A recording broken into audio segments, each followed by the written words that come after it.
So starting out, we're going to learn about unemployment, right? And I want to start off by thinking about unemployment by doing a little exercise we call the jobs train. We're going to take a ride on the jobs train, all right? So without any detailed definition or formal definition, I just want your gut reaction on this question.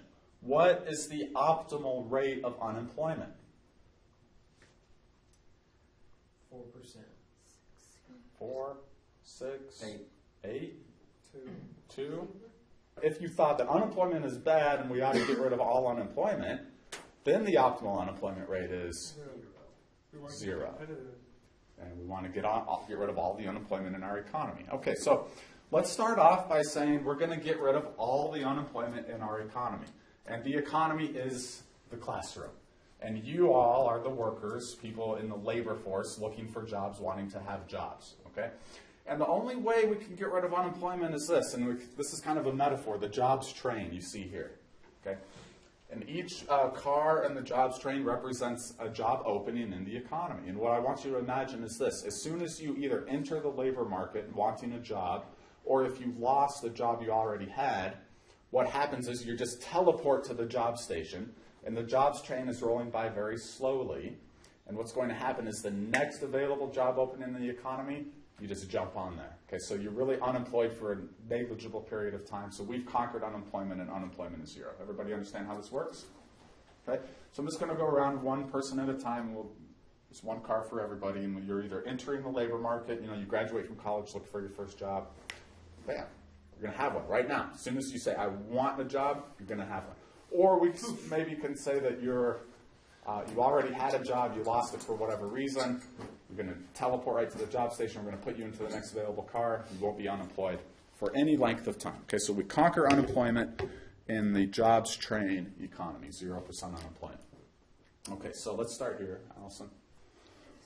Now I want you to tell me, what is the job you want or aspire to? Don't think too hard about it. You could tell me a job you're interested in. You could tell me what your actual job aspiration is. Just put out a job that you would want or be interested in. I want to be a CPA. Okay, CPA, Certified Public Accountant. I'll just say accountant. Okay, well, let's see what you get, because you get to the job station and the next available job is what it is. So you got a job as a butcher. Okay, it's not quite accounting. But, hey, you're not going to be unemployed, and that's a good thing, right? Yeah. Okay, so, Maya? Statistician. Oh, you got the accountant job. Darn. If only we had flipped you guys around. But, hey, no can do, because nobody's going to be allowed to be unemployed for any length of time in this economy. Okay. And, you're still working with numbers, so you'll probably still be pretty good at it even, right? Okay. Connor? Accounting. I don't want everybody to say accounting, but we probably won't. But we've got naturally a lot of accountants here in the business school. You're a cab driver. You're a taxi driver. Maybe not as glamorous as accounting, but at least you're not unemployed, right? Taylor. A CEO. What industry? Hospital management. Oh, okay, that's what we're going to see what we can do here. We can't let you be unemployed, so you're going to have to be a hog farmer.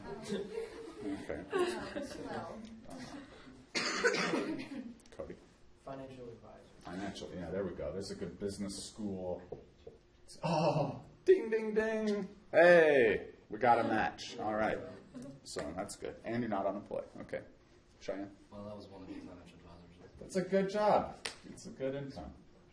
You're a police officer. Oh, wow. Okay, but you're not unemployed. Mike? CEO of Southwest. Southwest Airlines? Yeah. Would you accept a different airline? Yes. I'll just say airline exec. American. Let's see what we got here. Great. They do great on business. Kindergarten. Oh yeah. You all fail. Okay, Lindsay. McDonald's worker. Oh, I'm sorry, say again. McDonald's worker. McDonald's, fast food. Is another fast food okay? You're an actuary. What is that? Those are people who know a lot of statistics and work for insurance companies to calculate risks and figure out what premiums they need to charge to cover their risks. Preschool teacher. You are a undertaker. At least you're not unemployed. Justin. Football coach. Football coach.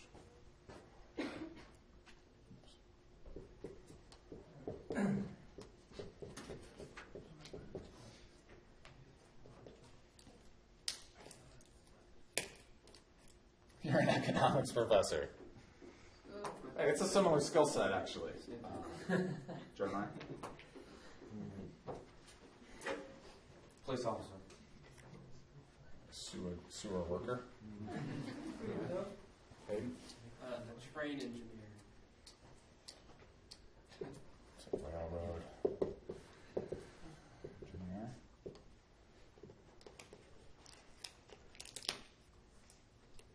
A waiter? Okay. Carlos? Lawyer.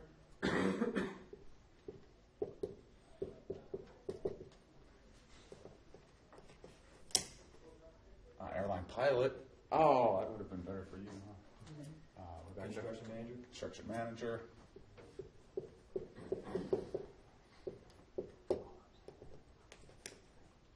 You're a youth pastor. All right, well, good enough. Rod? I'm the astronaut. Astronaut. I'm talking.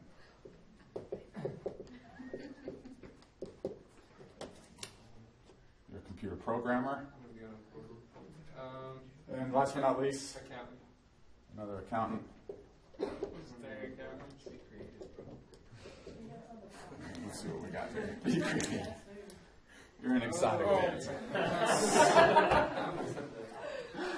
Okay, so what's going on here?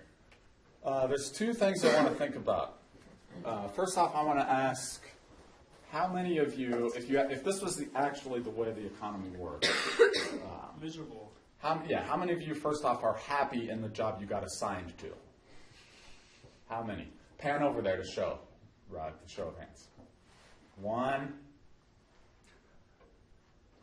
And Lindsay, she became an actuary. 2. Okay, so 2 out of 16 of us were happy with the job you were assigned. Okay, there's one big problem with this scenario. Second point is, how many think you're qualified for the job you got assigned and could actually do it competently?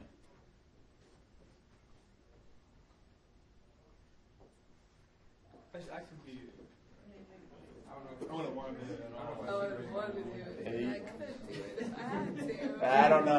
I don't know. You know, it goes against our ETBU values, so you're not allowed to raise your hand. Okay? So we've got 8. Keep your hands up. 1, 2, 3, 4, 5, 6, 7, 8, 9, 10. 10? I think you guys might be. Yeah, you guys score high on confidence, I'll give you that. But, okay, so in terms of happiness, let me just kind of chart these things down.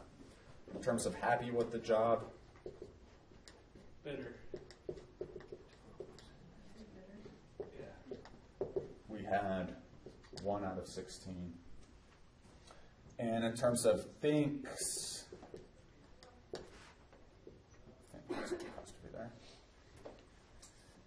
think you are qualified. We've got 10 out of 16. A big problem with happiness, virtually nobody's happy, and in fact, you might not be not just not happy, but you might be very miserable doing something that you don't want to do, you're not interested in. Like, who's the Undertaker? Not only, would you say that you would be unpleasant, that would be unpleasant work for you, you don't want to do that? What's like a definition of an undertaker? People who take care of the dead, they embalm the bodies, and that. Yeah. Think about swapping jobs with her. So, you know, these two problems stand out. The fact that there's not a lot of happiness with the assigned jobs, and then probably not a very good matching of what your actual skills and qualifications are with the assigned jobs. So, I've taken us to 0% unemployment, but if we had the choice and if you could pass up the next available job in the economy, how many would? Okay, so most of the hands are up now. So most of us are saying we would pass up the next available job. Well, guess what? And this is really the whole point of the exercise. If you pass up an available job because you think it's not the right job for you, whether because you don't think you like that job and or you're not skilled for it, and then you spend time searching for a job that you are going to be happy with and are qualified for, guess what? you are unemployed, right? So I want us to start thinking about the concept of unemployment in terms of it's not something that's bad. Okay? It's not inherently bad. It's just a natural part of a process where we need to match people to jobs on these two grounds. Jobs that people want, one, and would be happy with, and two, jobs that people are qualified for and would be good at. And so those two dimensions of matching people to jobs means that sometimes people are going to pass up jobs, even that they might be qualified for, because they might be in a different part of the country, or they might be with a company that they're not happy with, right? And then there's going to be episodes where we have, even in a free labor market, where we've got episodes of people losing jobs because of technological change, because of geopolitical changes and that kind of thing. So we'll have episodes where people don't have the right skills to get the open jobs. Okay, so there's going to be at least two reasons why we expect to always have some unemployment in the economy, and therefore unemployment is not bad. It's not necessarily good. We can maybe say that some level of it is excessive, but we know that there is always going to be some unemployment, right? So actually, and those of you who were saying 4-6%, you're actually pretty close to what most economists would estimate as being kind of the optimal rate for the U.S. economy.